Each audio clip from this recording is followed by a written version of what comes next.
Okay. Nice. Nice.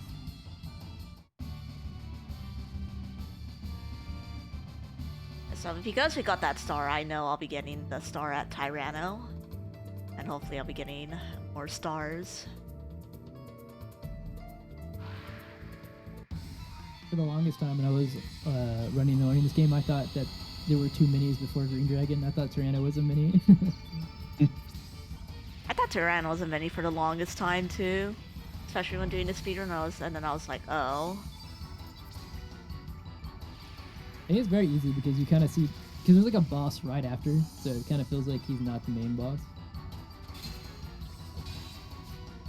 Oh, that's an unfortunate Ooh. miss.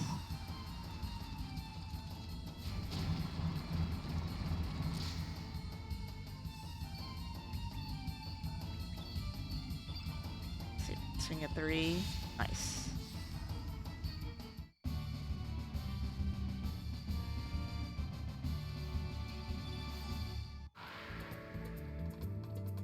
This session has not been too bad so far. Fingers crossed. You say as you have one more fight to do. Yeah.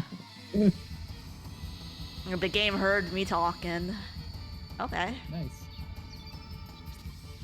So you had what, 1 runaway? Yeah, just 1 runaway and 1 double encounter. Oh yeah, every day you take that. Yeah. It's not over yet, though, as they always say.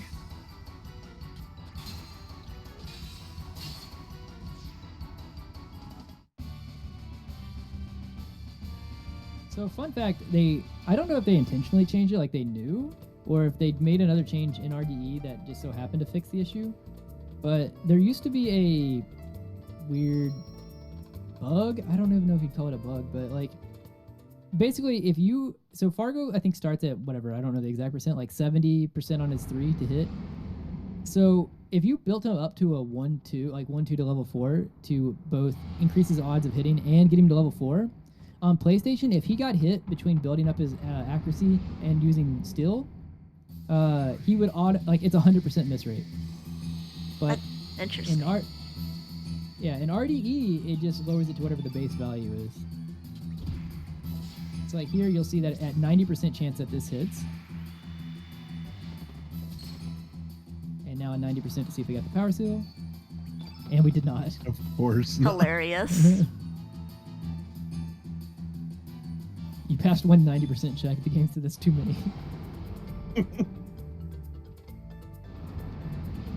Perhaps a hot take. I think this creature is also friend-shaped. I don't know. The stumpy legs are really doing it for me. This like T-Rex has got the build of like a dachshund. And do you think the birdie is friend shape as well? I have to get a better look at him. If we see Crunch out, then I'll ask if you still think Tyranno is friend-shaped. Bird is pretty friend-shaped too. I don't know. The big tummy is also working for me.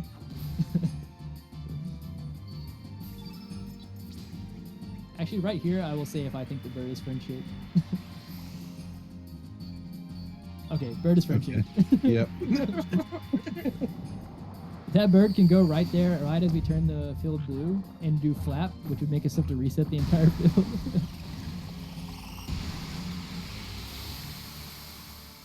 Usually when we're running and that happens, we have some choice words that we'll say. We won't say them here, but you can put 2 and 2 together. RPG jerk bird. Ooh, Yep. 32. Those are the words. I think you got a +2 there. I think you went to 33. Oh wait, no, that would have Oh, no. Fargo. Wait. Fargo's in the center, right? Yeah. No, I forgot. Yeah. I think you're right. I think the one I was looking at was Fargo in the first yeah. slot. Yeah, Fargo's at 33. I'll have to look once I do this menu. I swear I got 32 on Link, so it was like a +2 or something. Oh, you did that. Nice. Well, you did. Let's see, crater and then power seal. So this is an interesting fight. This is like one of the only times we actually used the Pendragon. We took off one of the gauntlets, which would, you think, lower our strength, But basically what the Pendragon does is it absorbs the power level of an element that we're hit by.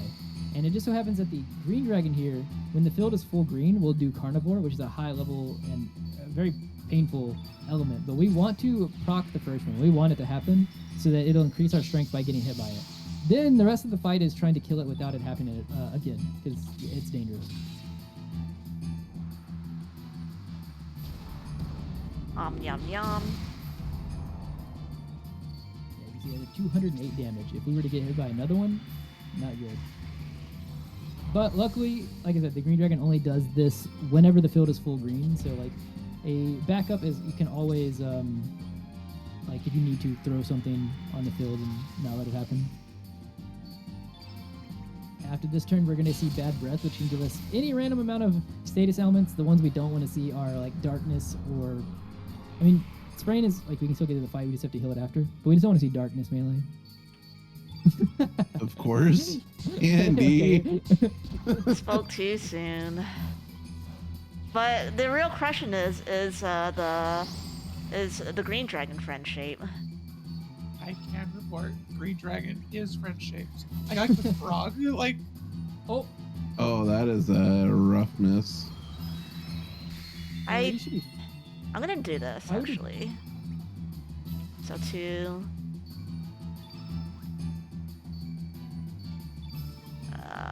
I had an idea, but I forgot. I should have done 3 into that, but I think this should work. I think. Yeah. Nice. Yeah, good. Good backup. I was trying to like mentally guesstimate HP, but that welcome to a Gen 1 miss. If you talk to a Pokemon speedrunner like me, I missed a 99%. Yeah, so the unfortunate, or I guess the fortunate thing is that like the percents in Chrono Cross in the formula are correct. The unfortunate thing is that also means 99% are 99%, and they will miss.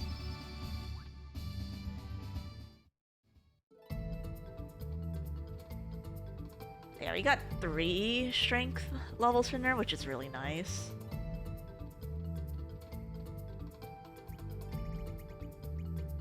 I think there's a weird thing with Eagle Eye, if I'm not mistaken, from when Azala was talking to me, is that the only guaranteed hit you have is whenever you do Eagle Eye, the first 99 cannot miss, but the second can.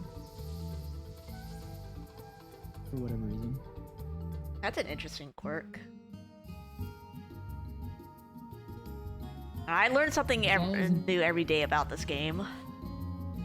And there's so many small things about the mechanics of the game. Also, I will 100% confirm whenever I see Azala reconfirm, who's been chilling in chat, but because I could be making that up, but there's so many small things I can't remember which parts are things that are actually true or if I made that up, but I'm pretty sure I've been told that before.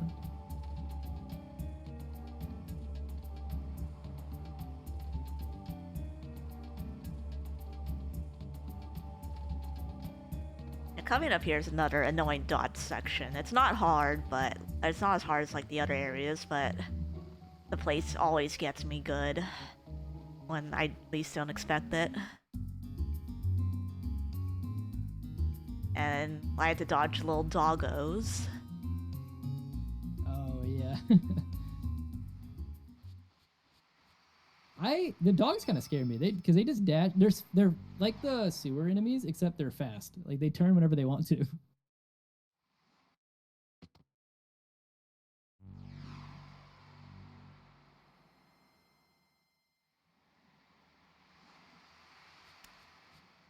A bug without... That makes sense.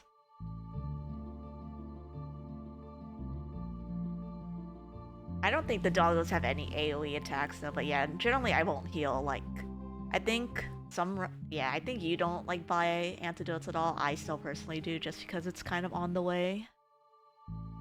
Yeah, I think in most cases, most runners should just buy them. It's like very minor to not buy them, and it's safer for this. I still buy them. Excuse me. It's like not that much time to actually do them, but because of the paces that I'm trying to go for, like usually I justify it and I'm like, if I have to open the menu to heal this or whatever to not die, that's already slow, and the run I probably want the run to die anyways. But The way I see it is you're already healing anyway, so it's just a little bit up in the menu or whatever. Yeah. Like, that's how I typically see it. Like, oh my god. Who let the dogs out? Oh, come on. Oh, they're both going in the loading zone. Oh, come on. Oh my god, I'm a gamer. That was a gamer dodge right there. I can dance all day. I can dance all day. I guess you could say in that room there were 3 pups. That's pretty good.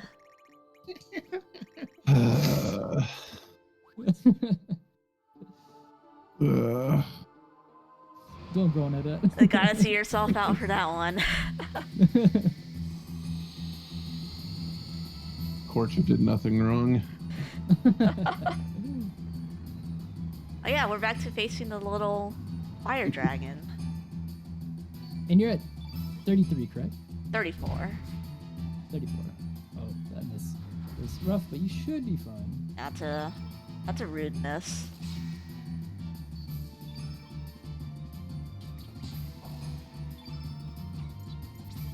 You have a pretty good amount of AP to burn here anyway. Yeah. This fight should be fine. Okay, that's... Oh, you're right. I didn't get the +1 AP, so that's a little unfortunate. A little bit unfortunate that he targeted Lynx as well, but luckily there was no burn. Don't hit Lynx. Okay, good.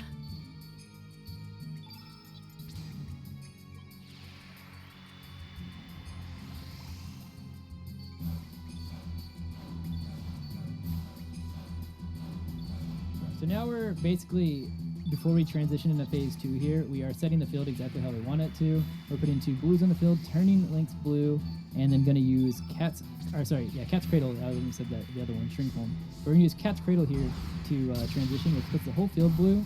It's going to make this AoE attack that we see here initially be lower than what it would be otherwise. It's also mean we're going to do more damage. And ideally... Actually, let me wait before let me wait before this happens. It's the fire dragon mega evolved. Okay, no 0 roll. So as I was talking about with Bunyip earlier, the same thing with the phase change could happen where we could get 0 rolled and see this attack, which makes the fight a lot more dangerous. It's still not deadly, but it becomes, the risk becomes much higher.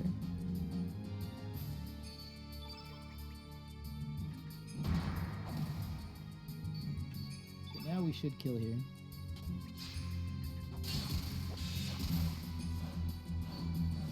Nice. The step wait, animation is pretty long. Was this one friend shaped? Was the important question. I am sad to report that this dragon is not friend-shaped. I think that's fair. But what about the mini version of it? Is it friend shaped?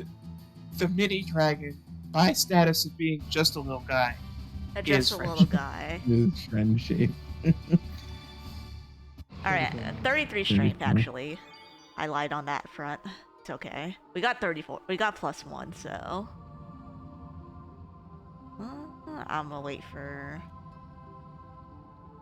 They're just out to find me. They are, and this one looks like... Okay, at least it's not in the loading zone. Yeah. Yeah. What the dogs do? Not good things. They're too All random. right, one more dragon fight left. Also, I know that you didn't do it because I saw you pick it up, but there is another Chrono Cross rite of passage where you get to the white dragon here to go fight it, and the white dragon goes, "You don't have all of the all of the things you need," and you realize, oh no, before I went to do the Dario fight, I was supposed to go pick up the black relic, and so you have to go back out of your way to go get it. I've actually never done that. I'm happy I've never done that one. I can't even remember. It's been so long since I've done it. I can't remember if the black dragon resting is in this world or in the other world. I don't remember if you have to change worlds to go to it. That's no, it's in another world, so you don't have to change worlds. That's all it says. You've never done it. ... Yet. Correct. Correct.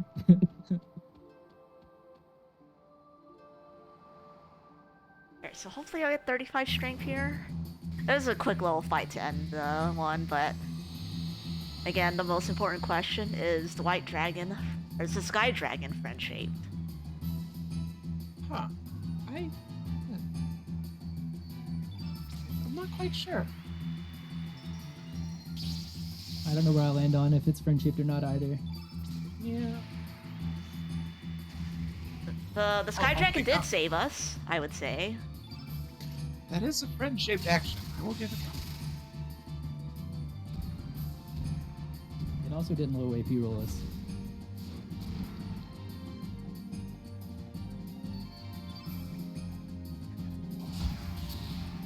Ooh, nice crit. Nice crit. So skipping Holy Healing. Oh, never mind. A little bit short. No, I don't have high enough strength for the better strats, unfortunately. Oh, okay. So Yeah, because I had the power seal, so I'm basically on normal strength, I see. standard strength. I don't have my notes open. I was off memory, but I thought that at 30.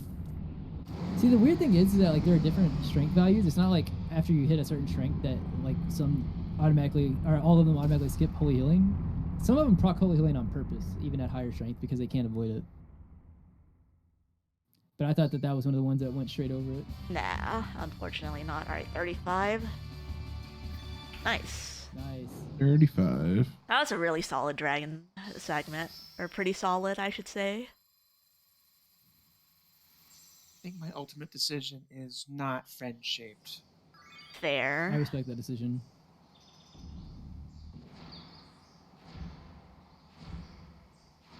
Oh, but the way that flies up there is kind of cute. Oh, maybe I'll get my mind real quick. The way that the legs just went kind of limp. Alright, so After further review. Alright, so if the sky dragon is not friend shaped, I think this next boss we'll face is 1,000% friend shaped. Or not the next boss, the next boss. Oh, I was thinking, I was gonna like, say. I guess Oral is friend shaped.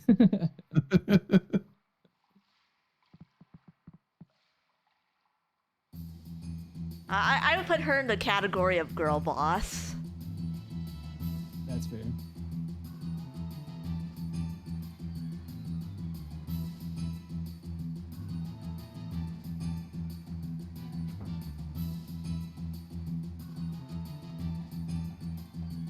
Or we get some rightful justice.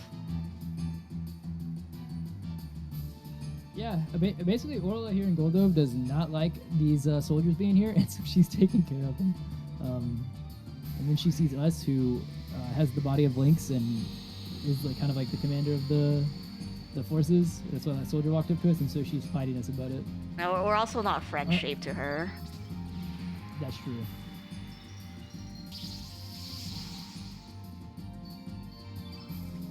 Unfortunately for Orla, we are very strong right now.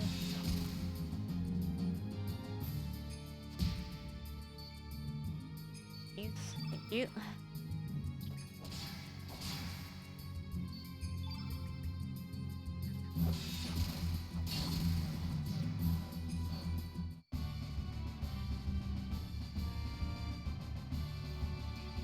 Oh yeah, I literally forgot we get to we have our favorite dodging section next. Well, at least in like I just generally always tend to do it like at this part, just mainly because I don't reset my runs for that yet. Yeah, no, I think that's smart. Because it is just as hard here as it is there. Except if you fail it here, at least you have some strength. If you fail it way earlier, the fights are long.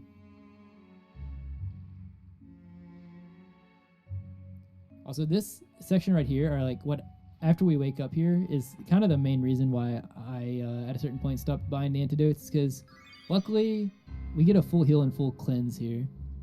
After I found that out, I was like, oh, you know what? Maybe I'll stop buying antidotes. Also, this actually might be my favorite track in the game. It's good we get to hear like 10-15 minutes of it. It's a very chill track. There's so many of them. Honestly, the soundtrack is full of great music. I would agree there's just not one that is just like so terrible that you don't care. The God only dang one it. I've heard anybody... I've done that as well with Turbo. The only one I've heard anybody ever complain about is they say that they think the general battle theme can... Not the boss one, but the other one can be kind of repetitive.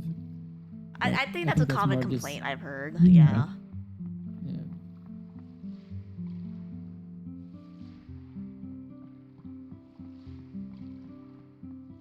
So here, we need to change worlds, and then we need to go get the star fragment before we go to Starkey. And to get the star fragment is coming up on a section that is a what's the word I'm looking for? Like a stress point of the run. It is probably the most what's the word I'm looking for? Like mechanically challenging place because it's like a dodging section. And as we saw earlier with the guards, like run into one enemy, we can just run away from. We get invincibility frames. When you get swarmed by enemies, you only have invincibility frames from the one enemy, and you get trapped between others, and you have to fight your way out. It just so happens that the chest that we want down here that has the star fragment is being surrounded by a swarm of fish that are just like different fish enemies that are swimming around it, like 5 if I'm not mistaken, or 4 if I'm not mistaken. And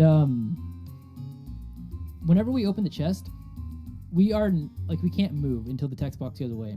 So we have to look for an opening to try to grab and open the chest without getting into the fish fights, which it is very easy to do. Top runners even still fail it. It's actually why a lot of top runners have moved it to earlier in the run, so that if they do fail it, they can just know that they can kill the run. But I'm gonna let you focus right here.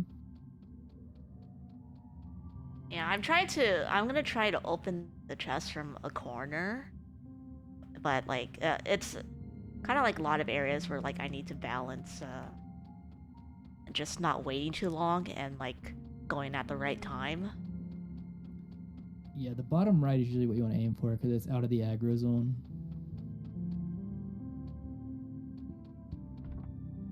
Ooh.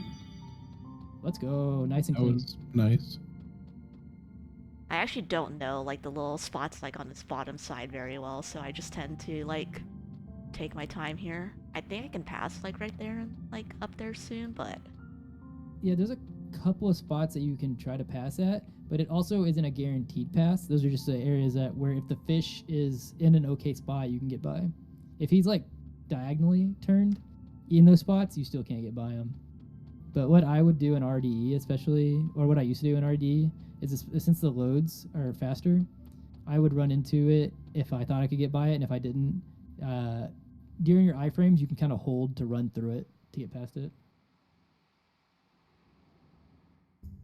yeah, so I think sometimes in RDE it's just better to take the encounter. Yeah. You don't lose nearly as much time.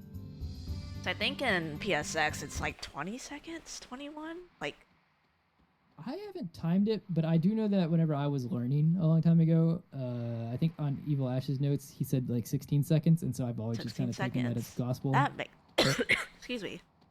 I think that also could make sense. But also friend shape. This one is friend-shaped. Oh, I'm so ready.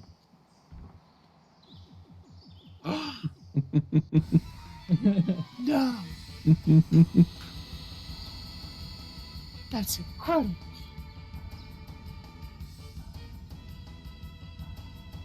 He's got a little, well, not even little, I was going to say he's got a little ray gun as well, but it's a giant ray gun. He's just a little big guy. A little big guy. What is this one AP? Oh, I guess we get to see more friend shape.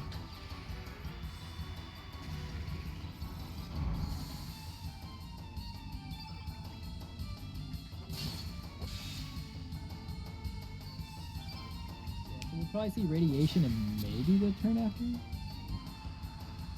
might not see the turn after.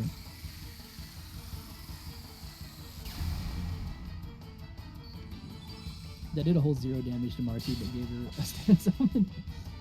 Amazing damage.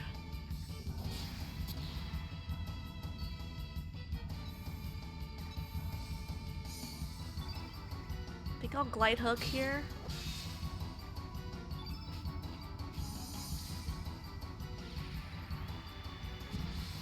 I didn't know there was a Pikmin crossover. Fair. So, in friend-shaped fashion, fighting Starkey is not the real challenge. Catching Starkey is the real challenge. He says, no, and runs away. We actually caught that one. That was a Pretty near easy. instant catch. Every time I get to this spot, I start playing the Benny, like the yakety sax, like in my head.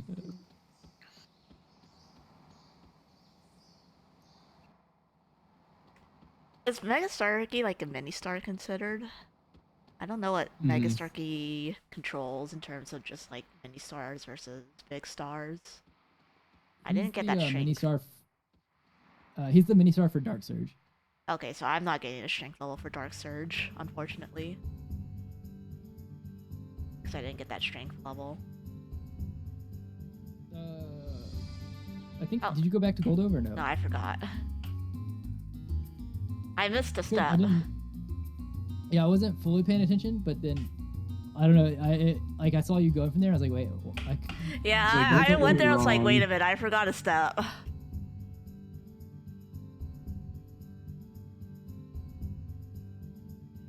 Alright. I think I can skip this with like really good stats, but I don't have great stats, so. It's But also doing this is probably not as safer. bad, like in RDE as it is in PSX. That's true. Crafting things in PlayStation, like that right there, the here you go, whatever spot, literally takes like 6 seconds each time. Yeah.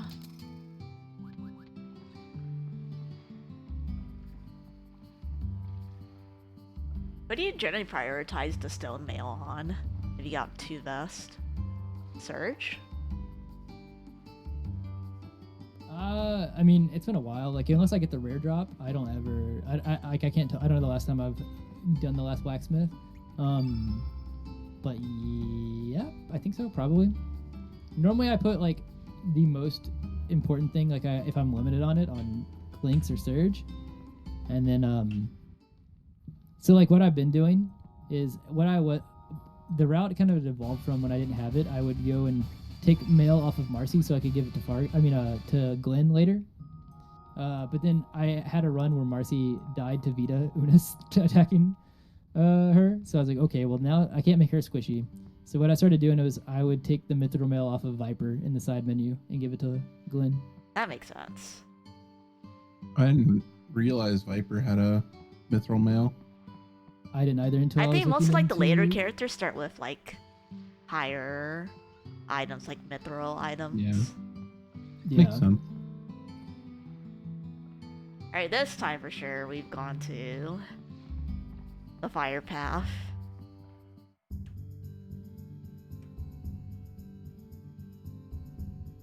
We get to see Emo Surge, everybody's favorite character.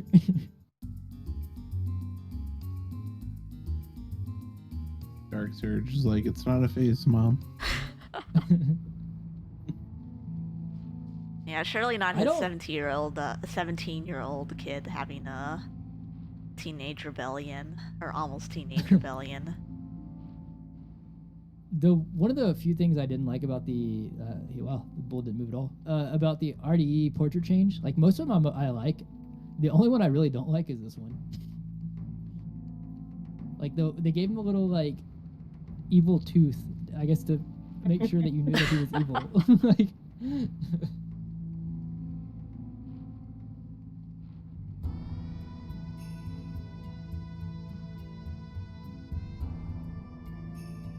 Alright, so I have to do Vita at a lower stat growth. Okay. Nice. That dog is also annoying. Did you see the way he stood up? Like, come on. That Annoying one I have to friend detail in the shape. friend shape.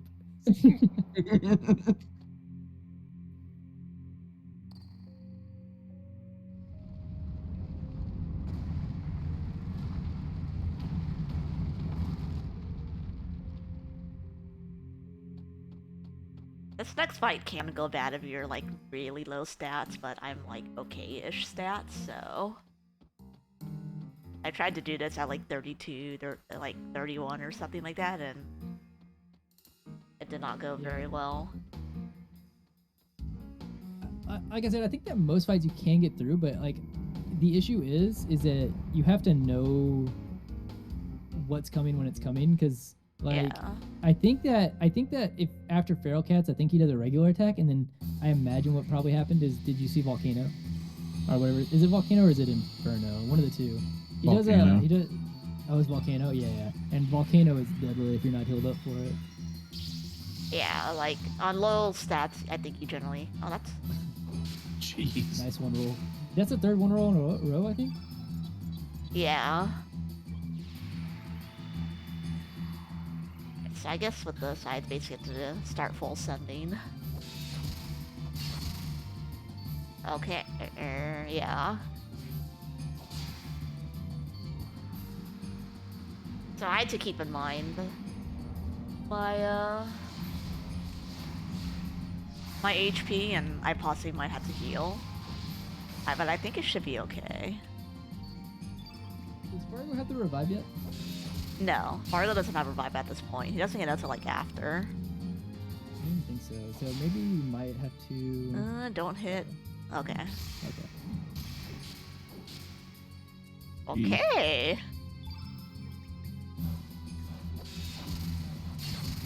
Sure, you might do this at this kill. Yeah, I would check it. I would say if this doesn't kill. Okay. I would say that after if you swing after that, that's where it gets kind of dangerous. Yeah, that got definitely very sketchy at the end there, but we made it. We did make it.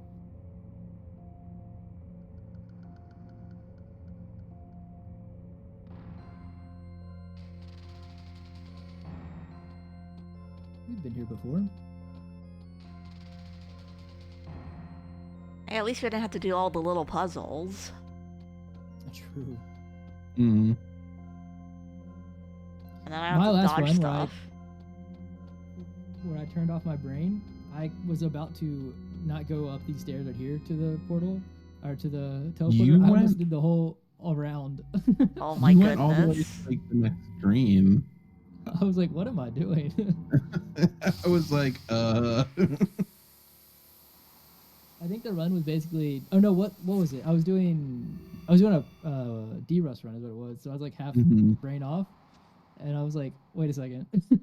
Well, and that run was also like the most cursed stats run I've ever seen. Yeah, that was. Yeah. Storyline wise, though, we came here. We only Links can go in here, and well, we're about to get our body back finally. And we get another little break here. We do. There's lots of text here, and then one of the longer cutscenes in the game. We were talking about earlier about a cutscene remover, and I've heard people say, well, "What about a cutscene remover for Chrono Cross?" And I'll be honest, I don't want a cutscene remover for Chrono Cross because like there's like very little breaks already. Like they're not very long. I think it cut off like 5 minutes of the run, maybe, maybe 7 minutes, something like that. But then you lose all your breaks for the 7-hour run, 6-hour run. How much would the cutscene remove? Probably like 30, like an hour or so? From this run? Yeah. Oh, I think No, more than an probably, like, hour. no. Well, what is cutscenes? Are you talking about like the FMVs or like? Not just FMVs, but like text. Because there's periods trying to where think- like it's just mashing or like mashing text for 4 minutes or if it's so. If it's the text, then Dario is probably like 10 minutes maybe. Yeah. The FMVs are probably like 6 minutes. If it's text, then yeah, that's a lot. I'd have to think about how that's implemented, because like you can't be all text, right? Because, or maybe you can. I don't know. If it's all the text, then yeah, that's probably that's a lot of the run. But if it's just FMVs, like the actual cutscenes, there's only like this one after Miguel, a couple sprinkled in like in the first hour, like that are like 10 seconds, and then some there's most of them are in disc 2. Yeah, I know towards the end there's a couple pretty much longer FMVs. Yeah, I think that's why disc 2 is basically just the like Terra Tower, and then that's like the major part of the whole disc, where this has most of the game because of all the FMVs on it.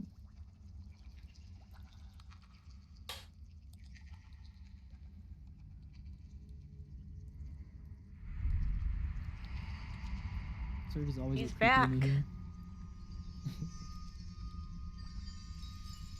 He also magically like gets his regular clothes back and everything when he leaves here. It's hilarious.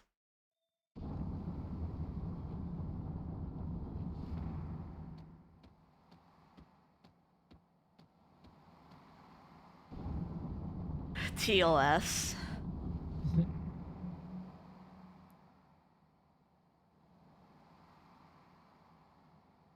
So we won't see it in RDE because obviously we don't need to actually change the discs, but in PlayStation coming up is where we would get ready to enter disc 2 and basically all of Endgame.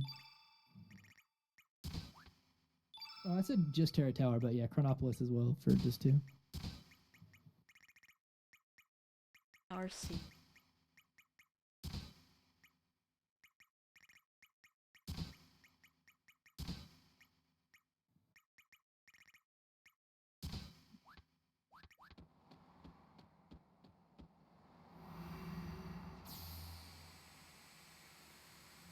I get to get to my favorite section. Casually. Yeah, this section is really cool. Mm-hmm. But yeah, plot-wise, we've got our body back, and we've pretty much beat all the 6 dragons, so we are granted access to the Chronopolis area that we were locked to since we didn't have the seals.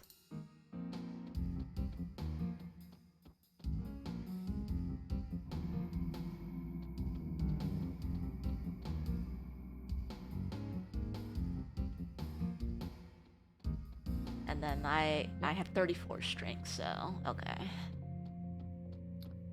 I guess also would be a good time to kind of explain. So Vita Unis is going to be one of the fights where it's like the only fight we fight it in the same way that we do.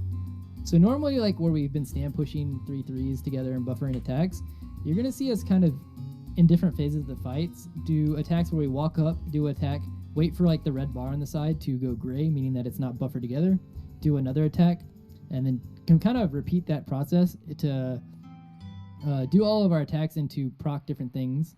And it's the reason we do that is because the Vita Unis fight is very weird in the way that it works. Basically, in any time in between any of your attacks, Vita Unis has like a damage value that you've done to it per phase stored up. And in between your attacks, it accumulates that and adds that to the damage. So if we do 200 damage with Surge at the beginning, and then we walk up and do a 1 with Marcy and it does 15, Marcy's whole attack will do 215. It'll add it together. And so like by pausing, instead of buffering moves together, we are getting more of the accumulated damage for every one of the attacks rather than, just the buffered attacks. And we also have to do this in a pretty specific order. We actually specifically want to face Vita Unis. There are like 2 different bosses other than that we can face, but it's because Vita Unis drops Vigora. Yep. It's funny because Vigora is like an actually broken element. It's like S tier. But at the point that we get it for the speed run, we actually don't get to use it as much as you would think.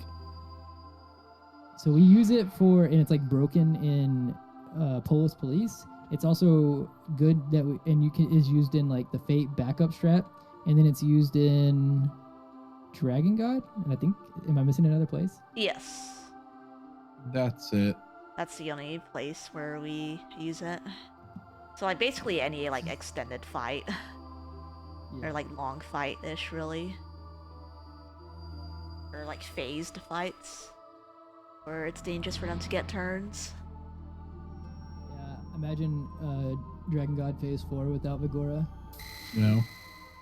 I refuse.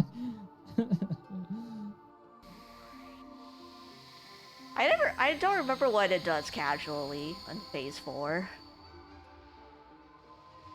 Like I think attacks it's just, wise. like, the elements that it does is just powerful. Like, because I think its first turn it can do Omega Green or Tornado. Both are kind of dangerous, and then I imagine it keeps doing dangerous ones.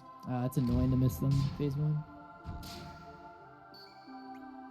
See, that's actually why I've had that happen right there, and Marcy die because I took off the mail. I'm gonna open up here with the 2.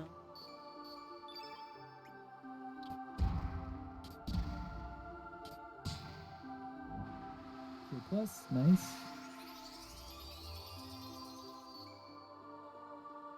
So that's Phase 1. Now we're going into Phase 2.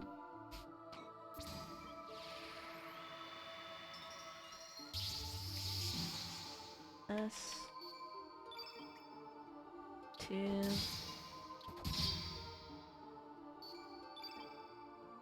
1 3. Greenfield, so that means that we're going into Phase 3. The only part that this fight gets kind of dangerous at is if we don't kill on the last phase where we kind of just start swinging here. So, like, we want to kill before it gets a turn, or we'll do... I always forget if it's Inferno or Volcano on the next turn after this, but whichever one it is, it does the... Is it Inferno? Okay, yeah. They're dangerous. Yeah, this should kill, though. That should be good here. When the bosses get like deeper into their script, I can never remember if it's Volcano or Inferno, but they like to sprinkle that in there, both of them.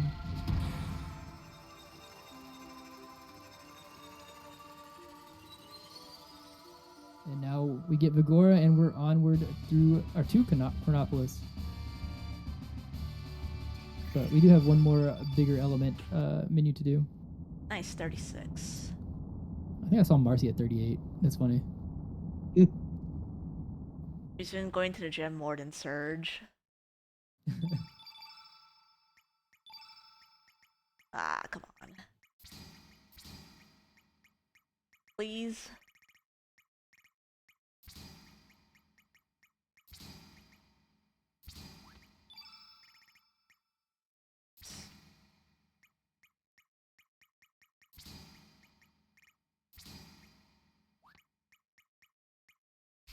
So we're basically getting set up with this menu, basically towards all the way to the end of the game. We will have to do another little bit of a small element menu where we put things we want on Glenn when we get him. But for Surge and for Fargo, this will be their in-game setup.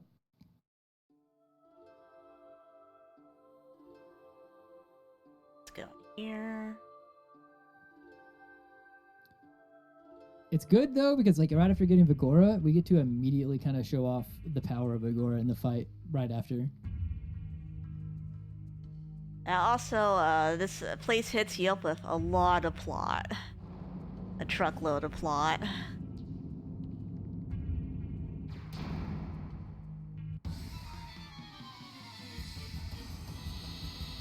This fight can get dangerous if you have like bad sets or if you get attacked that low AP.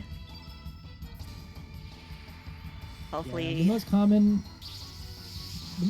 rough or like scenario you have to kind of think through is like getting a low AP roll where Marcy gets deleted turn 1. Nice. Bye, Marcy. Bye, Marcy.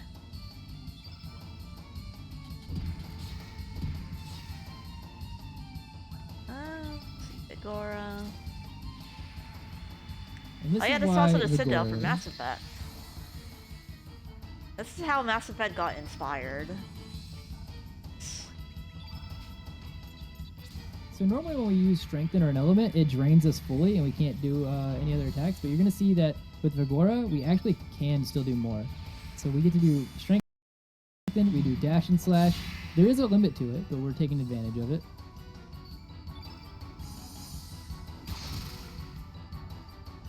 We're doing a 3 here. This is on purpose to trigger that. That takes its turn. At a damage threshold, or HP threshold, it does that. Also, this jump back is a little bit of a bug. Whenever you're swinging a whole bunch more attacks than you're supposed to, the game kind of freaks out, I guess, and it makes you jump back and re-go back in. I don't know how the AP thing works with Vigora. Is it basically 3-3-3-2, equivalent to like 4 AP? It's dependent on the same thing, the same hidden stat value that determines how long buffs and stuff last. But I forget the exact amount, honestly. I used to have the number because I was looking into it a little bit, but the exact numbers kind of slipped from my mind. Yeah, I'll see later But on. yeah, A lot of this was kind of. It feels very Mass Effect inspired in some way, as I like to headcanon it. Wait just a second. This guy's kind of also friend-shaped. That one is friend-shaped, I agree. Sorry, what were you gonna talk about, Handy? I honestly don't remember it. It probably wasn't important. Okay.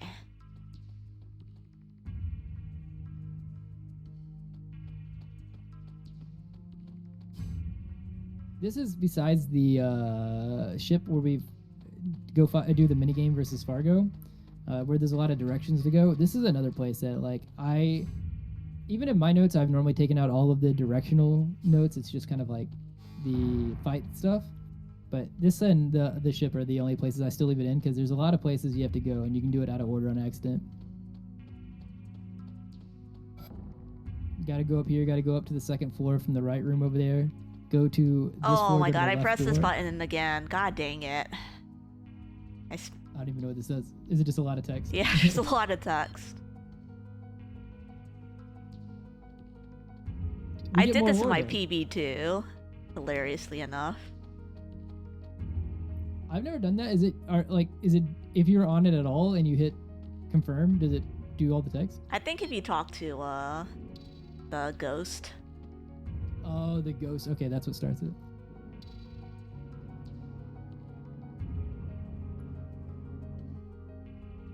So we had to go get that the unlock key, and then go over here, get some text, and then we're gonna go down to the first floor, get some more text, and then we have a little bit of a trick or like a skip that we're gonna try to do.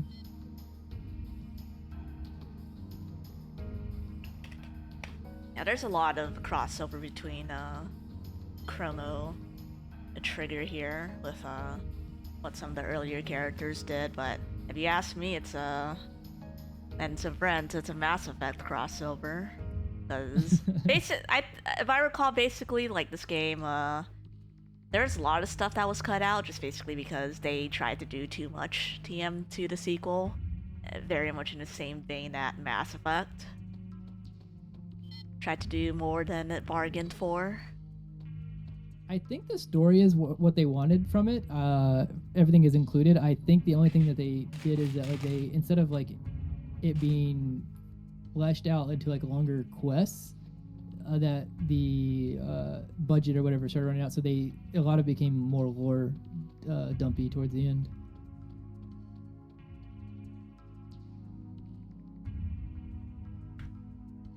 But I think that actually the director of the game didn't even want to include the Balthazar lore dump at the end. He said that people should just get it by that point, but they were like, can we please, can we have him explain it? I'm actually gonna take the autosave here for safety. Not a bad idea. Since we are a pretty long ways in without a save.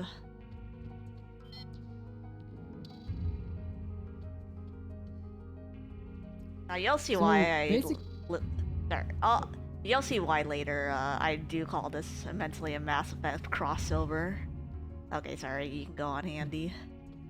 No, that's fine. I was just gonna explain the trick that you were about to do here.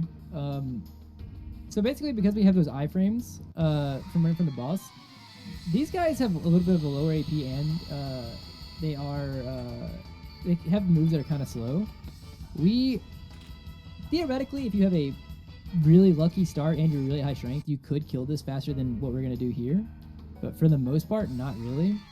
But we're gonna run. We're running from it twice, ideally just twice. And then here we're gonna try to like touch the wall and then walk up to the chest and grab the chest and leave without getting into another fight, so that we can get this chest without having to beat this enemy. There's a little trick to this. I go to that corner and then I just like, you hold walk and then you just like tap the up key. Yeah, that's what I do as I hold walk. I think the issue when I see sometimes people get caught is that they aren't holding walk, and if you tap up on the D-pad or even on analog, even worse, you can accidentally get 2 steps instead of 1. Yeah, So it's that's what I very tight, noticed actually. when I like try like practice that trick.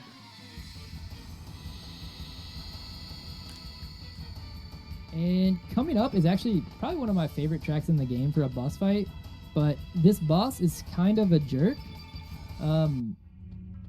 I talked earlier about the Dreamer's bandana or scarf, and we have 2 of them on Fargo for a very like particular reason here. So Fate has an AP of 9, and we mentioned that bosses on the first turn can't roll a 0, but they can roll anywhere between like 1 up to whatever that value is and a little bit above. But in this fight in particular with Fate, we want Fate or need Fate to roll a 3 or higher AP on the start. If not, because I don't even think you have the strength, so you couldn't do it, I believe.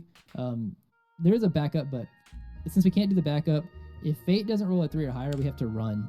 Because Fate's first turn is Diminish, and we need to do Magnify in this fight. We need to get our Magnify off. So we need to do a 1-1 with Fargo and do Magnify to get him to level 4 and use it. The reason that it works that way and why we have to run is because Magnify and Diminish work on a first come first serve basis, where like if you do Magnify and then you do Diminish after, it isn't like the Diminish overrides the Magnify. It doesn't like cancel out the Magnify. It doesn't do anything. So we have to get ours off first, and unfortunately Fate's first turn is one that kind of counteracts what we're trying to do.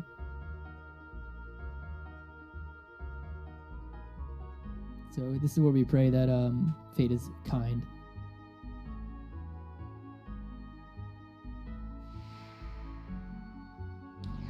Yeah, so here's a sorry from Mass Effect. I've actually never played Mass Effect. It's a great game. I would recommend it. That's what I've heard. I've had a couple people tell me I should play it. Dang, you ain't kidding. That is just an sorry. Like my headcanon is that they were directly inspired by this game to create the sorry. Okay, nice. So we got Magnify off.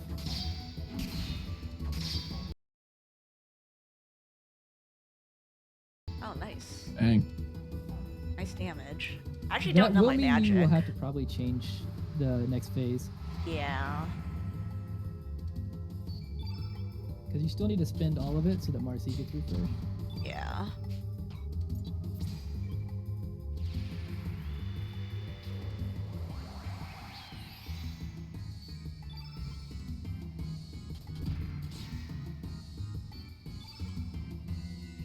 Nice.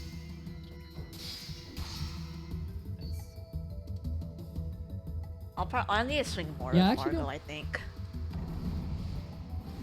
I actually don't know Surge's magic either, so I'm interested to see what this Saint's damage is gonna be like. So 1, 2.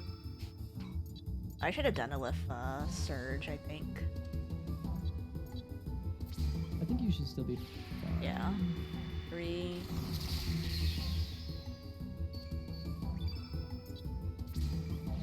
4.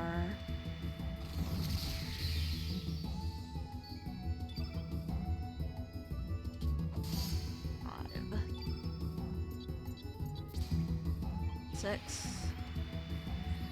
So it should just be a 2 Saints. I kind of did this slow, but it should be fine. Nice miss. Yeah, I think the important thing is you got Saints off.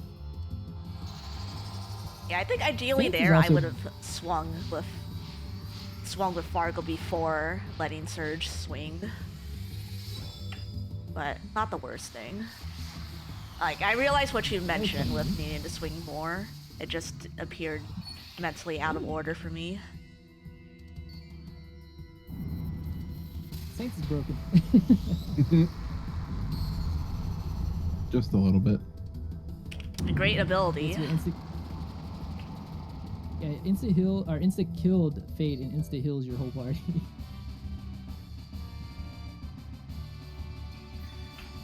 Nice 37.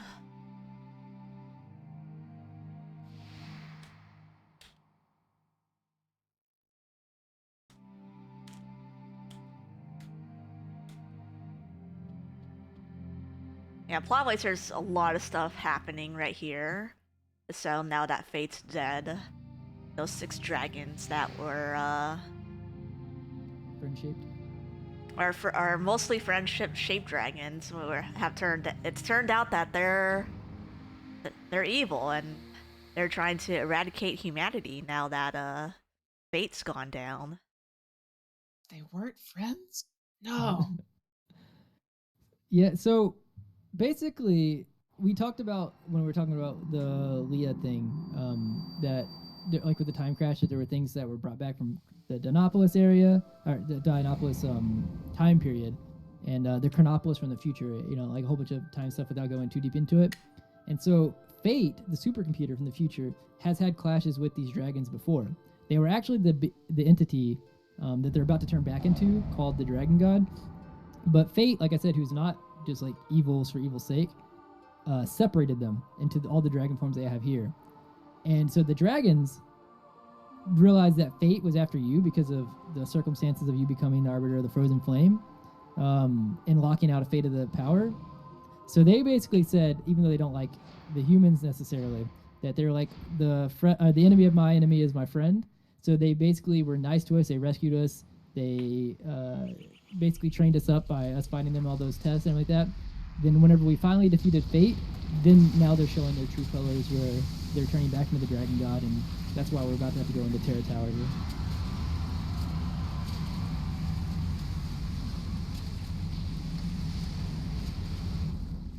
There's a lot of moving parts to the plot. Yeah. With a lot of different factions that are all fighting for their own goals.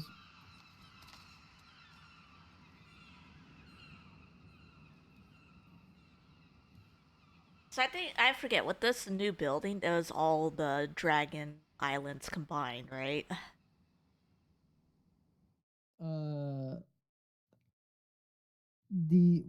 The Terror Dragon Islands? Tower.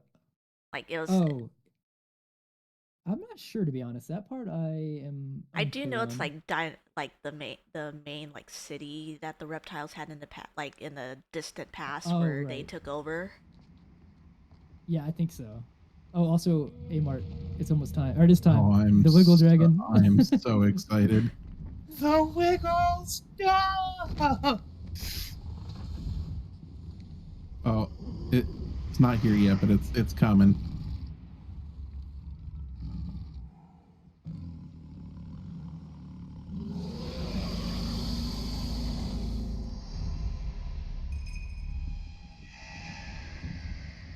This is why I don't believe in dragon is friend-shaped.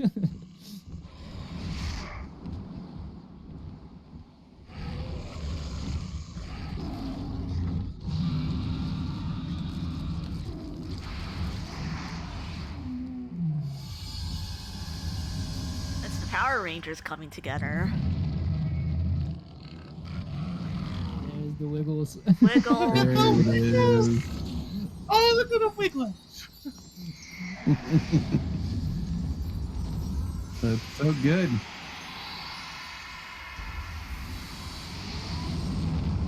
So now they've all turned back into the AC-130 dragon. Honestly, That the is- AC-130 Dragon tracks. That's pretty good. I'm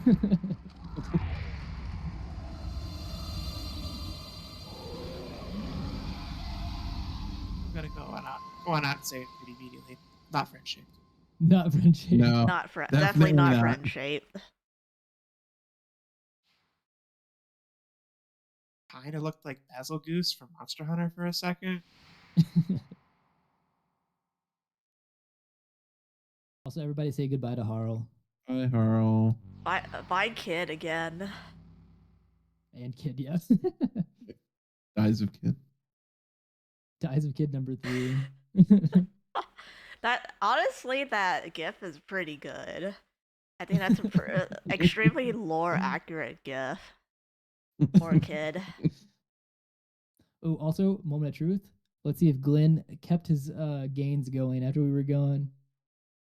I'm gonna say Glenn's at 46. I know that's not actually gonna be the case. I'm kidding. If Glenn is Glenn's at 46.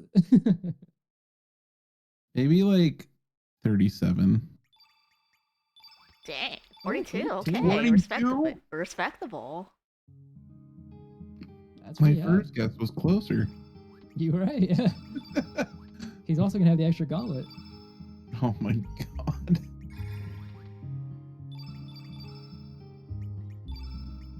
Turn blue. White. Strengthen. Green. Black.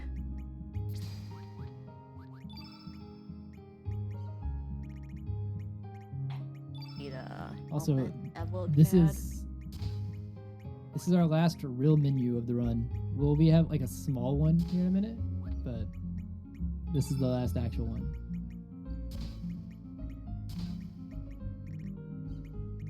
Gauntlet, honor. Okay, not the fastest, but we'll take it. It's hard to find everything. Like, it feels like so far it just definitely, like, for me, it feels like a lot of times the menus are just not organized.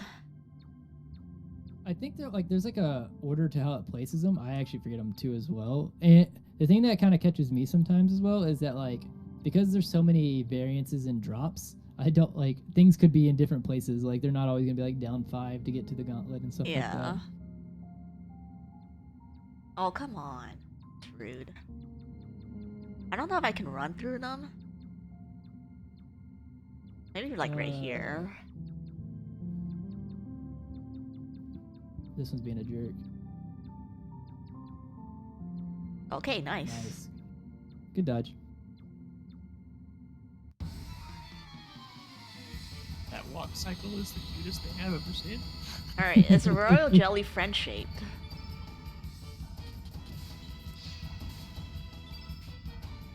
That's a good question.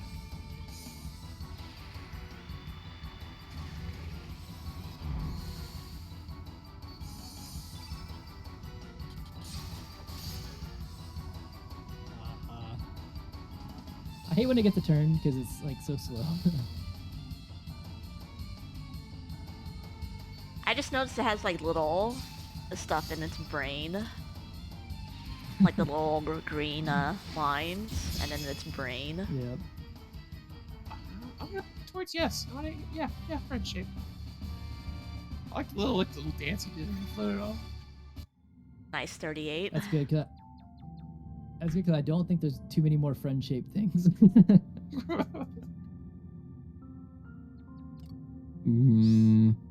Yeah, no.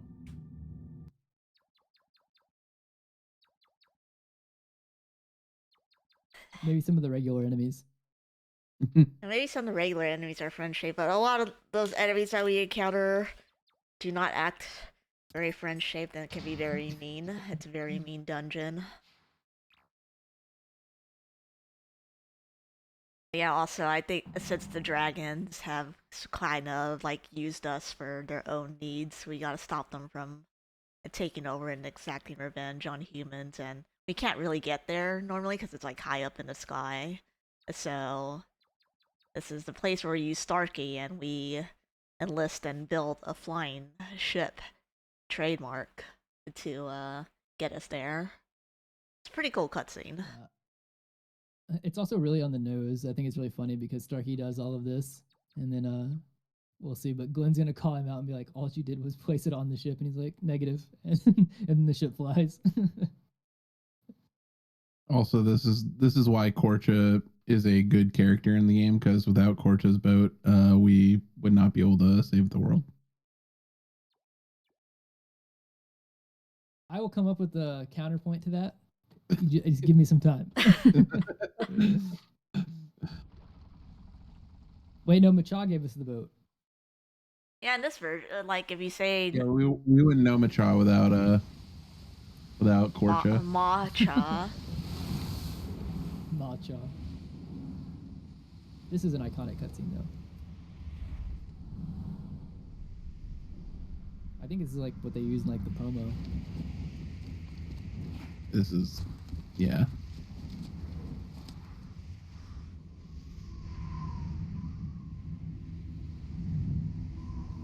I know it's Dinopolis. I just can never remember if like all the islands combined. It feels like it is all the islands combined because I see parts of the water isle on there, or at least it feels like.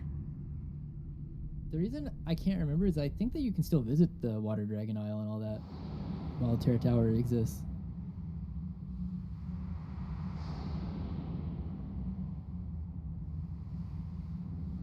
But I can't remember the specifics of the lore for the Terra Tower. I just know that it came from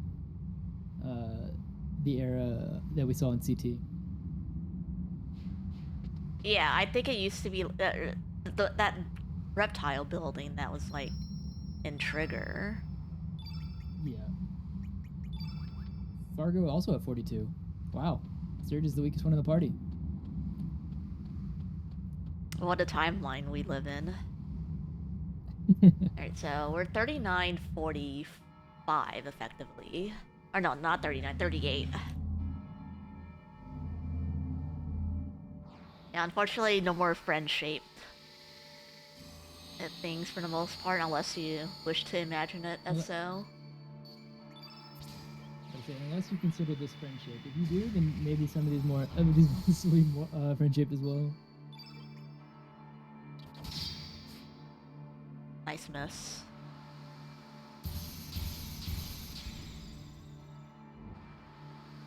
Yeah, I'm gonna have to say no. I'm a friendship here. Alright, please hit Surge. Thank you.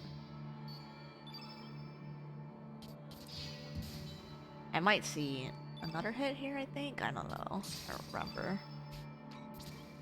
But I think it should be fine, especially because we have very high stats from Glenn.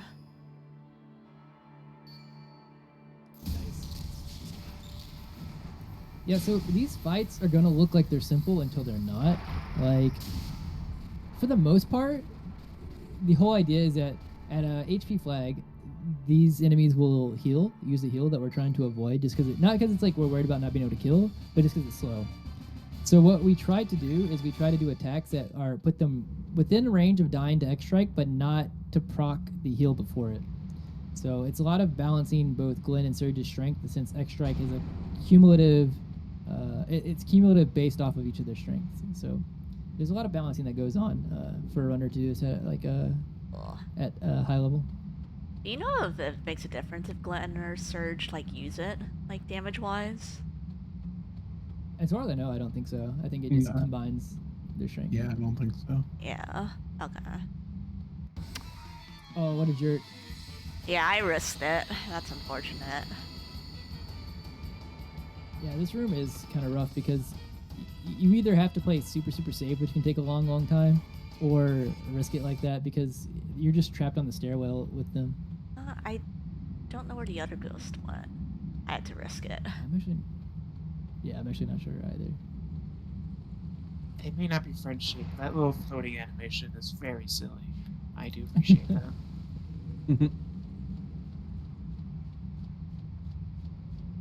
Yeah, Terra Tower, when I mentioned Terra Tower being like besides the sewers, like in Fish Dance, like the hardest dodging section, it's because of that room, this room, this whole Pyrotor. Yeah. Oh. Could I make it through there? Well, that wasn't enough. Woo! Ooh, okay. Okay. Very annoying.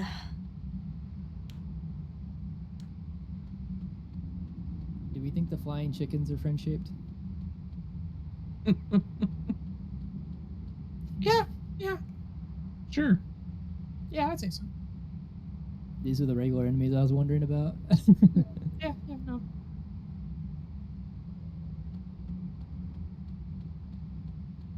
All right. Hopefully, I got here up. I'll get up here on a good cycle. Okay. Good. Nice. I don't think it happened in RDE, but fun fact here. Oh, wait. Oh, I don't even know if it happens in RDE, but in PlayStation, when you're falling like that, if you touch the enemy, it'll trigger a fight I didn't while you're know. falling. If I'm not mistaken, someone has shown that it doesn't happen on RDE. I just can't remember.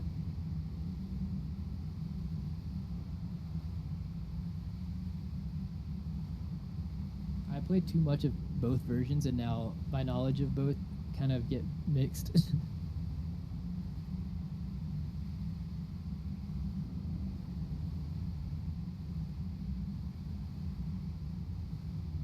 But we have like really 3 more rooms, but it's actually like 2 more rooms of dodging that are hard. One of them being the hardest. Or I guess some of the most annoying. I would say the room before that was like probably one of the most, like, second most annoying. Oh. Okay. Sit here. I think I'm fine now. Oh, there is one room after Pyro Tour that is like a little kind of scary to go through. Oh, the ladder room? Yeah. Yeah, I agree. Okay. Ooh, nice. Yeah, like even our friendly chickens, like hot or like kind of like hit spot radius. It's just like weird. Yeah, and this is the room that is like the pinnacle of dodging in here because like it's fully up to where these guys are. Because the other guys will randomly turn into you just by happenstance. These guys are actually aggro. Like you'll see him, like he sees you on the ladder, yeah, and he does that. They will chase you, and we have to get to the ladder, so it's like very annoying. It's hard to dodge them too. It is, and this is the only way. And then hopefully he goes the other way. Of course he didn't. Oh shoot! Yeah, and I sometimes got you just trapped have to go somewhere, for I it. think. Yeah. Luckily, so far, no 0 rolls.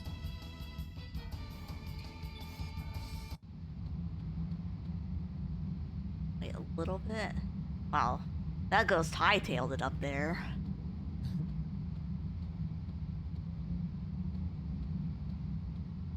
Going. Oh my god. Oh, no.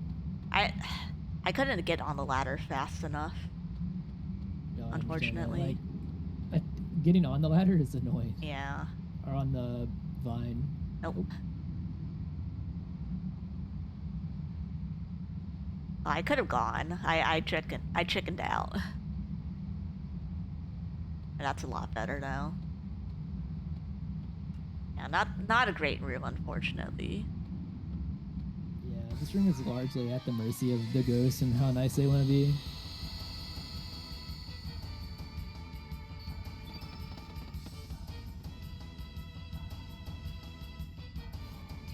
So I think taking that one would have been better than having to wait for them to go back the other way.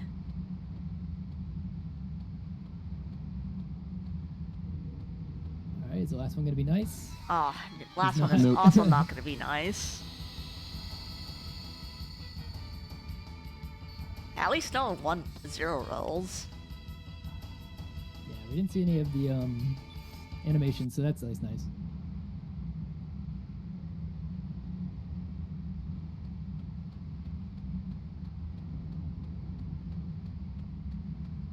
Alright, so that's the hardest dodge section done. Not great, but I think it's okay. It's okay to sometimes show like the least ideal RNG. Well, not RNG, the least ideal circumstances you can get. Yeah, like that room. Like there are some dodges that like can be like you can work with, I guess, but like largely it is like if the ghosts want to just block your path, they're just gonna block your path. Alright, so I am not at 40 strength, so I'll have to do the slightly slower strats.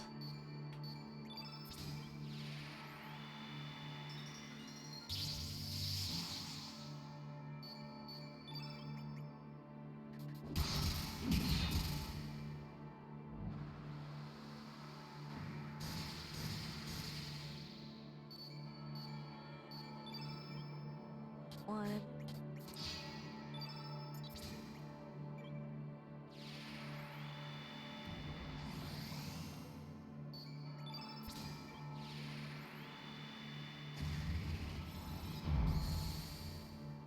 I think I have to risk the 1 AP here. Okay, nice. Nice.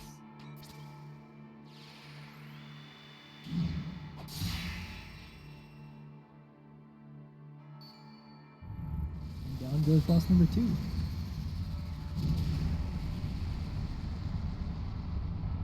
So yeah, coming up in this next room is going to be the other kind of hard dodging room. I think it looks cooler than the one, but I'm not sure. Friend shaped. Yeah. Also, you hit 40 strength. Yeah. Nice. Cool.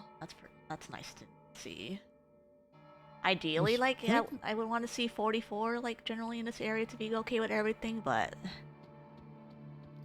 Yeah, just I think 44 is usually what we're like looking for like a for sure default. I'm just like, gonna Dragon God. go down here.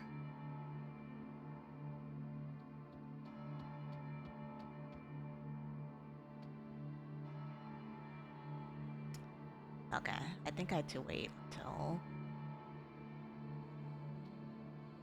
Nice.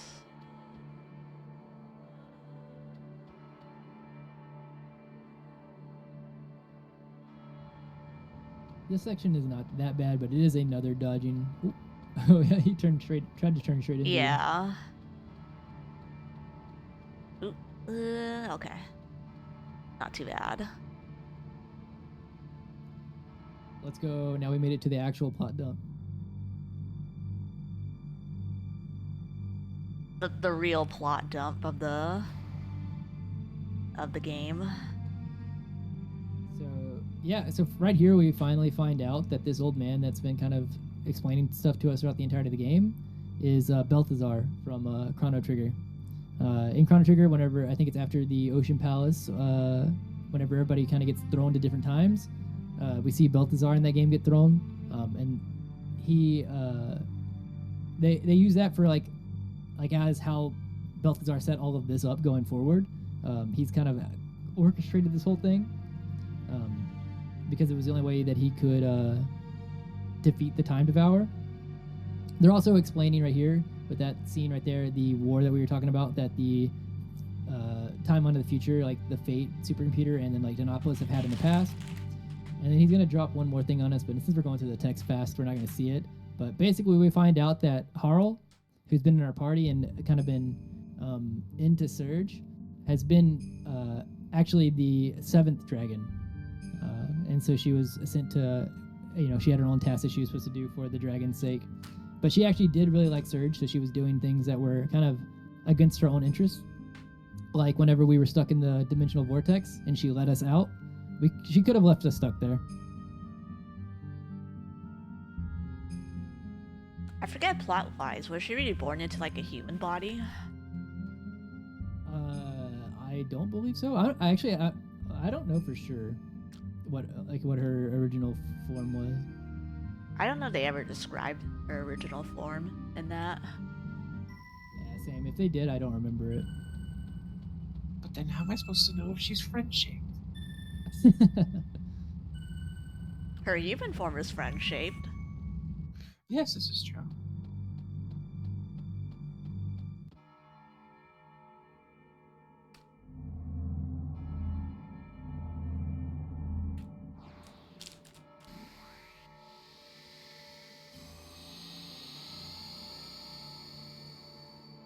So here we can't really force it because we can't stand push it, but technically if we got a high enough AP roll, we could proc the heal instead of seeing info scope.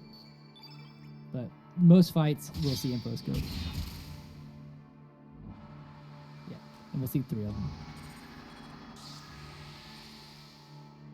I've skipped it once.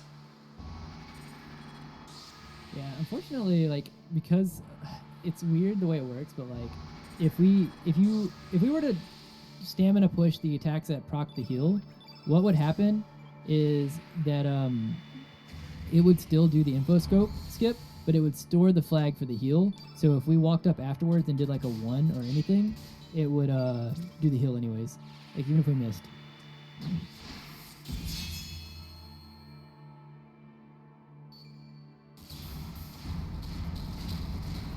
This was the different colored friend version of the Territor. I think all of them have like this chariot. Most of them have that like the chariot look, or so, because there's 6 of them. Yep. And we are now in the last 5 fights of the game. If I can count. Yeah. Well, 5 real fights. So I'm still 40. Because I didn't get a strength level. So if you got +1 from all the other ones, you could be at like 43 Yeah. before Dragon God.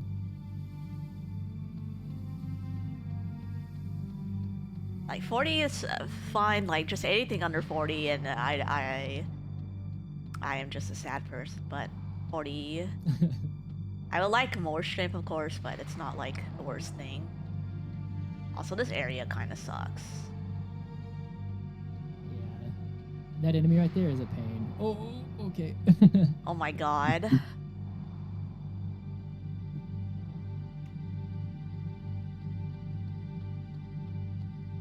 That was very sketchy.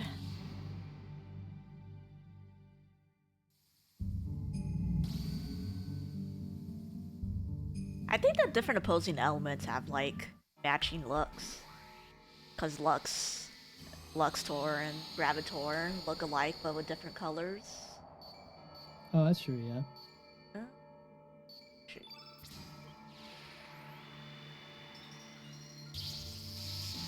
But aren't they just recolors of Taurusoid?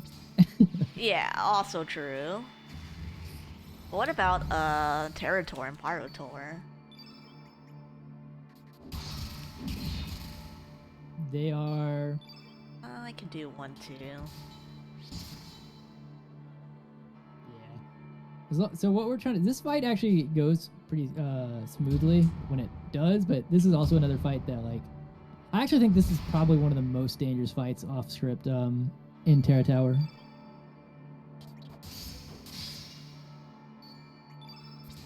Because what it'll do if we, on its next turn, if we don't kill, besides Holy Healing here, if we didn't kill, would be, it would do Magnify and then Meteor Shower, do back to back. So it would make the damage of the whole field go up, then it would Meteor Shower, which does a lot of damage. It can also give you Fatigue, but then afterwards, I forget what it does after. 42. It's dangerous. Nice.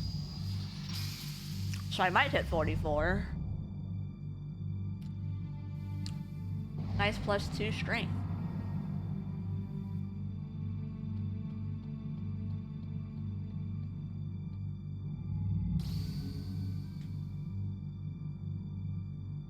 I'm just excited to hear the Dragon God music again.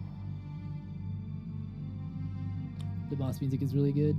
The boss theme is a 10 out of 10.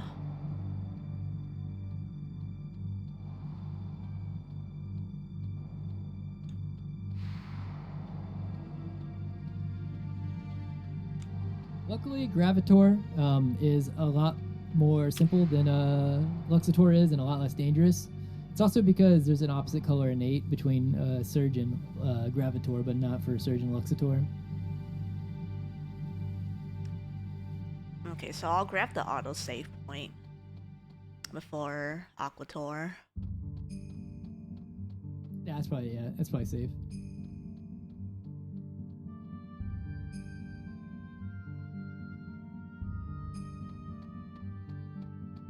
if I were 44 strength here, I could try to skip Omega Black.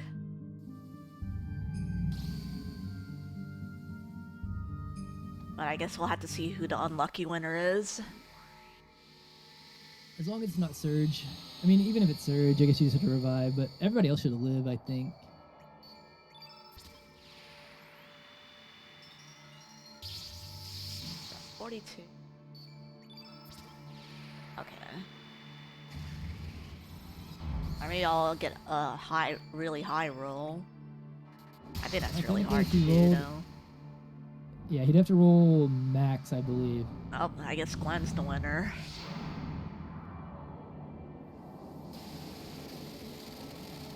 I think it'll be like 130 health or something. Oh, 104.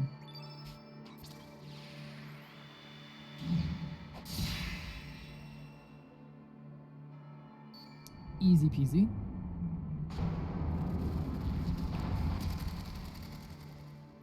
Two more real fights.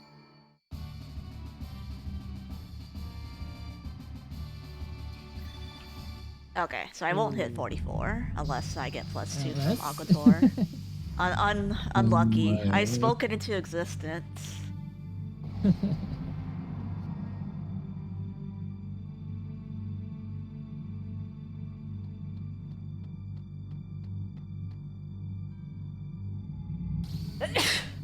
Yeah, thankfully also the mechanic, I guess the area mechanic for this place, for whatever reason, they didn't do very much. There's like no wind or anything like that. It's just easily to walk through, but they made that other side really annoying.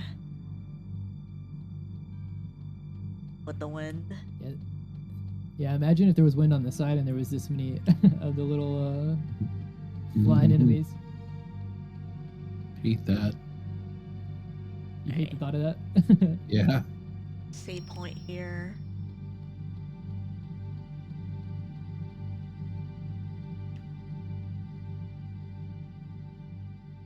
Funnily enough, we saw what Vigora does for us. This fight, if it goes on, like if you have a bad fight or whatever, bad miss or something like that, this fight, whenever the Aquator gets its next turn, will beat somebody to death because of having Vigora.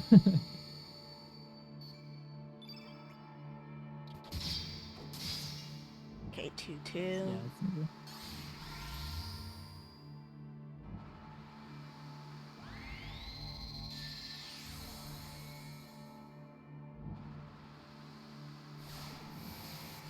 I guess Fargo is the unlucky winner.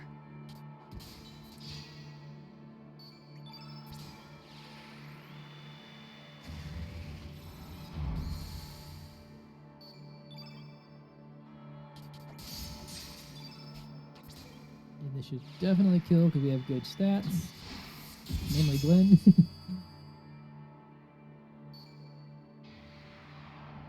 I haven't been paying attention to Glenn's strength at all, honestly. I just saw 42, I'm just like, oh, he's fine. Yeah, same. Actually, I'm not sure where he's at right now, but with the extra gauntlet too, like he basically started at 44, so he should be pretty good.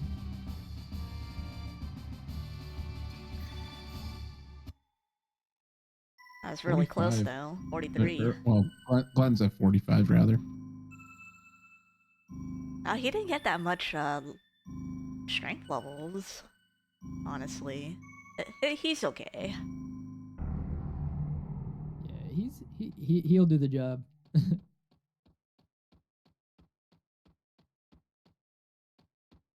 Yeah, so now we basically have the last boss, and then the last real boss is kind of a victory lap.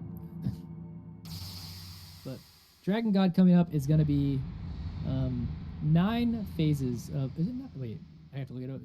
1, 2, 3, 4. 7. Lots of phases. 7. It's 7 phases for the 7 dragons, or something like that. I had to think about that. I was like, wait, 9 sounds like too many. All right, 7 phases because there's 2 white phases. Yeah. And then the rest is 1 of each element.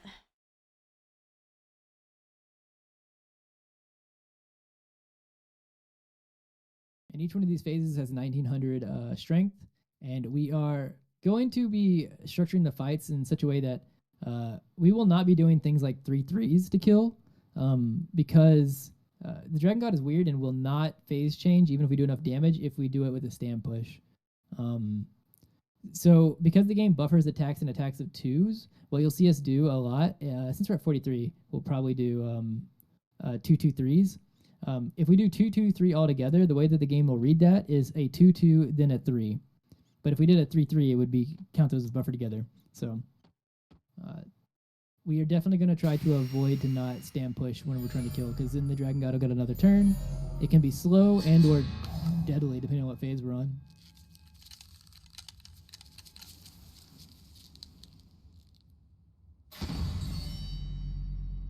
Yeah, they have their own flame artifact thing. True frozen flame.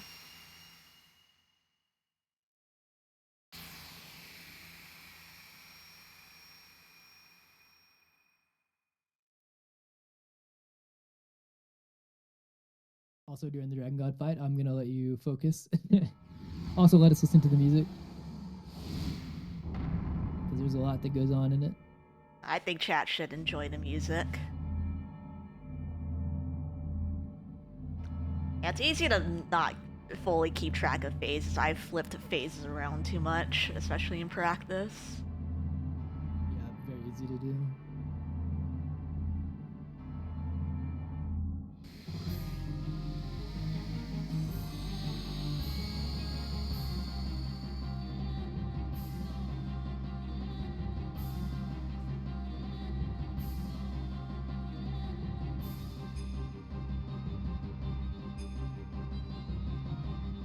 Turn black. Yeah, it's not overly difficult, they're just like a lot of steps. But when it goes wrong, it very easily goes wrong. Especially if you like hit a 99% miss or so, which has happened to me.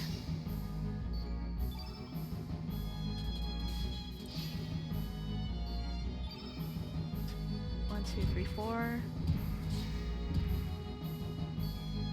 Margot's missing a lot. Oh, I forgot I was 43 strength, so I don't have the full hit. I needed a little bit more damage.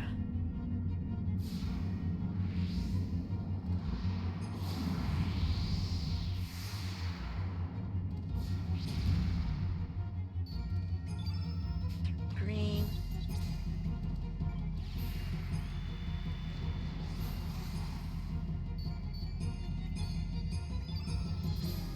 Yeah, these fights are really long, so that's why we have like 2 sets of Eagle Eye and Strength.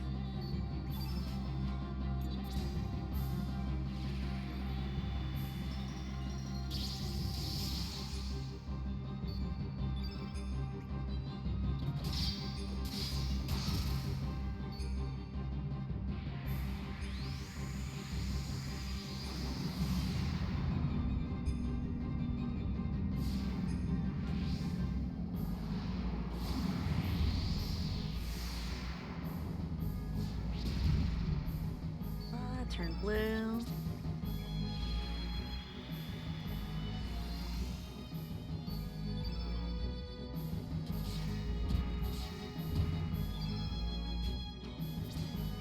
Vigora. That's the last use of Vigora here.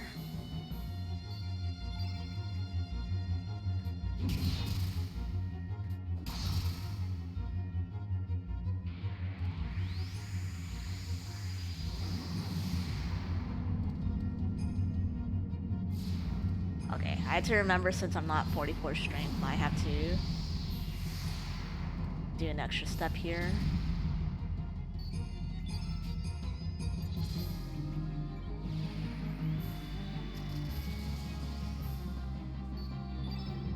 Oh, not you.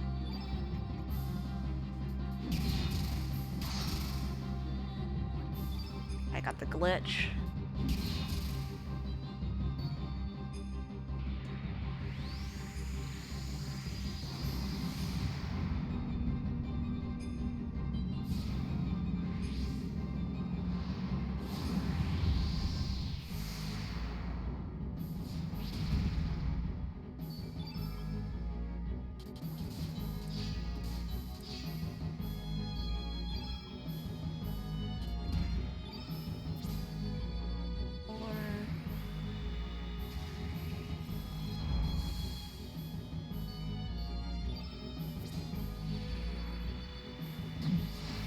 hopefully I get a good stam refresh off of this.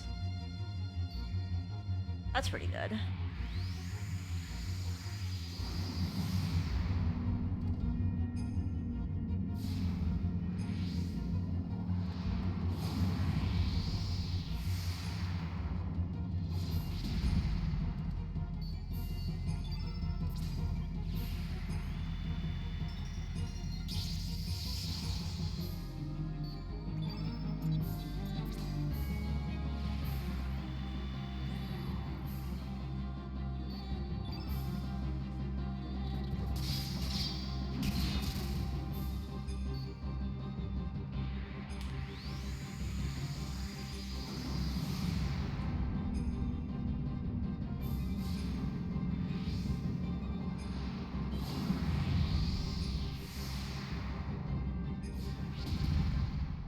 You can add a... So, 1, 2, 3, turn black. Surge again, and then on Dragon God, and then...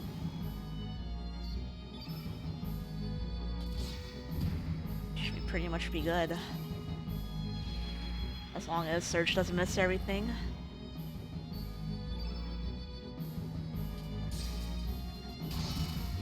Nice. Good fight. Very good.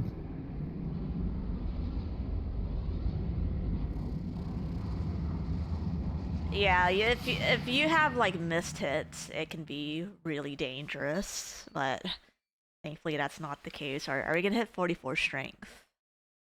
Ooh, moment of truth. We did not. Nope. Sad. It's okay. How are we gonna ever beat the Time Devourer? We don't have 44 strength. How did they beat Death Guys? How do we beat God? Or the other God? With music, the game says. Yeah, I would have to say we started out pretty rough, but again, like there's a lot of things that can happen in this run, and honestly, it ended pretty well. So this is probably just under a sub, or pretty close to us under a sub 610 pace right now, according to my timer. Yeah, I think overall this run has felt pretty good. I'm trying to think of what was you had good. You had a average key RNG, right? And then strength has been. Had to reset for guards. Yeah, I had to. Oh, that's true. I had to reset and do a guard skip because I got It was trapped. Like it was like a 5-minute time loss. Yeah, so according to my average splits, I was 6.5 minutes behind at Viper Manor. And then after Dragon God, I'm now 52 seconds ahead of my average PB. Let's go.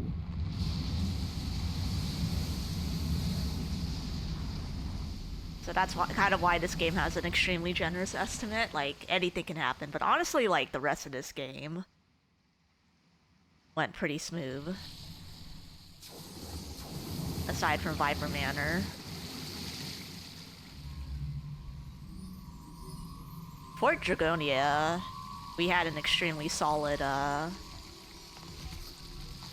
Lena and Glenn, so...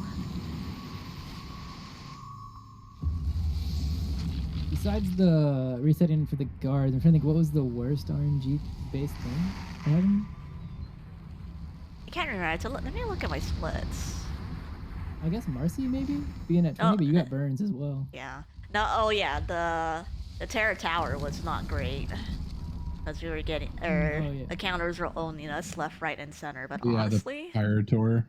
Yeah. That was like the other worst split, but... Yeah. Otherwise, the run went pretty smooth. And most importantly, our game did not crash. Yet.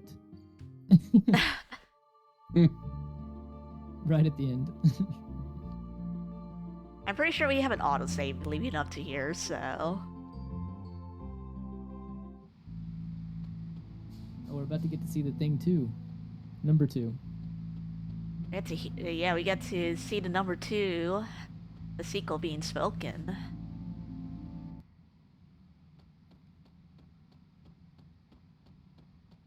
Yeah, I will say time doesn't end until we use the final item here. Because there is still, like, a tiny bit of variance in the final fight. Or some variance. I'm afraid if I talk about the variance too much, it will happen.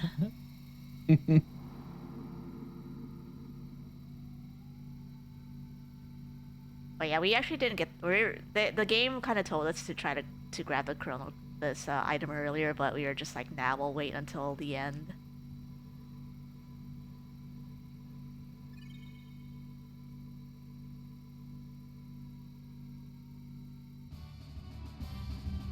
Oh my god, the Chrono Cross!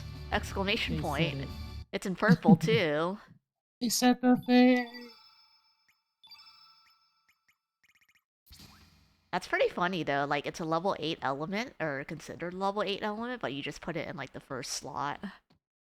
Yeah, it doesn't even matter.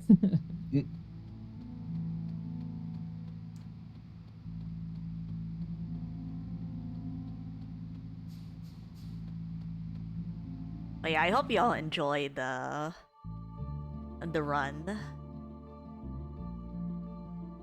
And I so definitely it's enjoyed very, very chill 6 hours of content. Chrono Cross is a vibe for sure.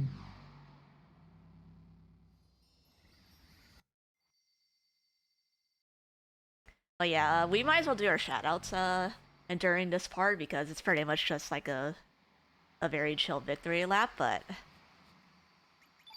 if you're wondering about me, I'm Sanjan. I pretty much do RPG speedruns of various kinds. You've seen me run Octopath, Mass Effect, and such. And this is my new little foray. This is my first time running like to me, an extremely long game. So I'm on all the usual social medias, Blue Sky, Twitter, whatnot.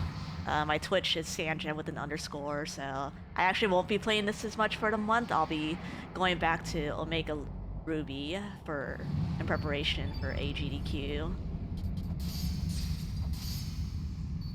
Or so.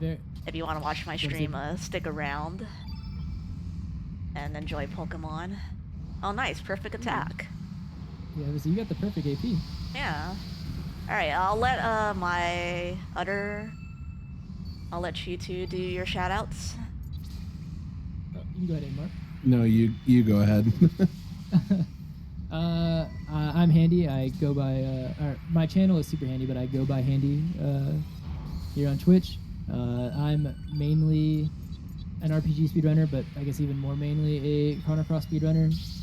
Close to being done with the game for a while. I'm just trying to grind for world record on PlayStation right now, and then be doing other things like FF9.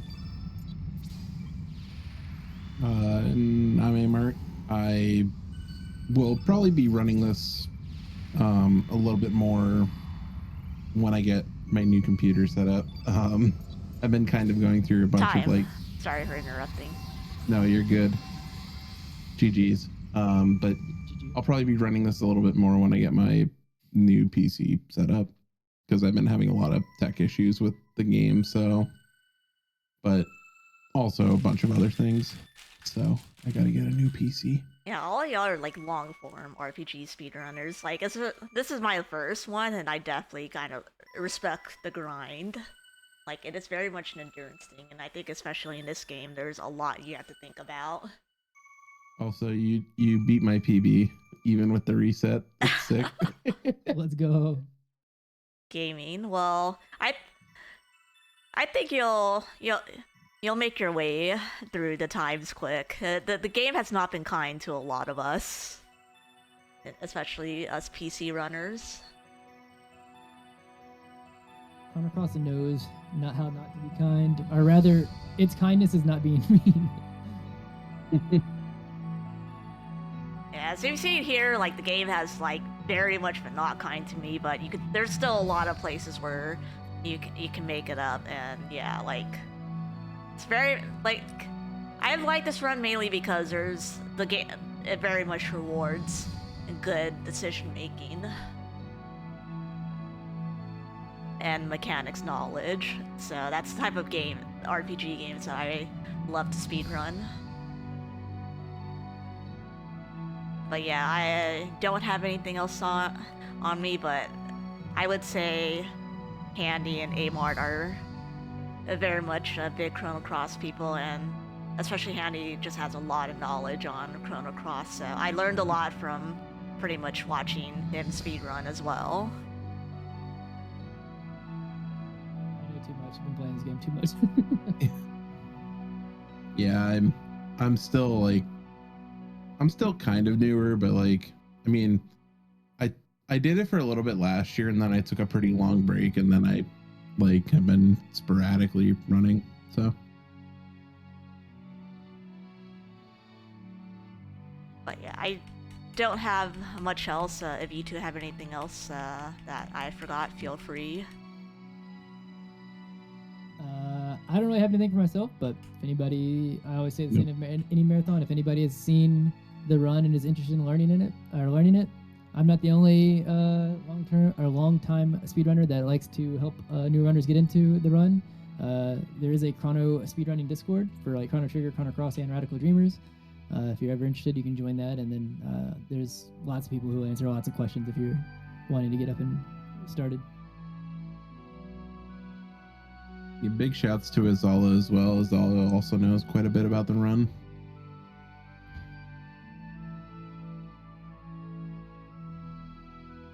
But other than that, GG again, Sanjan.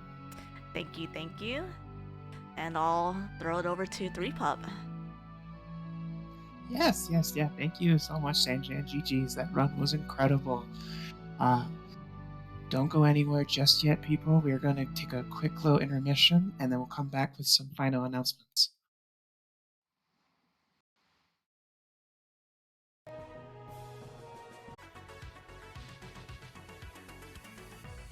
Alrighty, hello everyone again. I have been your host, threepup. I hope you enjoyed that wonderful, incredible friend-shaped run of Chrono Cross. If you have any ideas for a showcase, speedrun or otherwise, that you are interested in submitting to a track mode submissions are always open. We are currently still looking to fill slots for December and also in February when we return, so if you have any ideas, please get those submissions in. Also, for those of you who are a part of our Lady Arcaders private Discord community, we have been doing an advent calendar of free games. Every day, a new free game. So, if you are a part of the community, please come check those out. Or if you're not part of the community, please join our private Discord community. It's great. We have lots of cool things going on. It's awesome. Next time on Track Mode, next Thursday, the 19th, we have a very exciting head-to-head first playthrough race of Compartmentalize, a game created by Pasta Productions during our Lady Arcaders Game Jam. Wow! This will be on, once again, Thursday, December 19th at 9 p.m. Eastern. So please, come back and watch this. It'll be great. But I think that is it for all of us for tonight. So please stick around for the raid. We'll be raiding No Holidays Allowed, where our very own Metroid Crime is playing Sonic X Shadow Generations. So please stick around, and I hope you all have a great, wonderful night. Bye!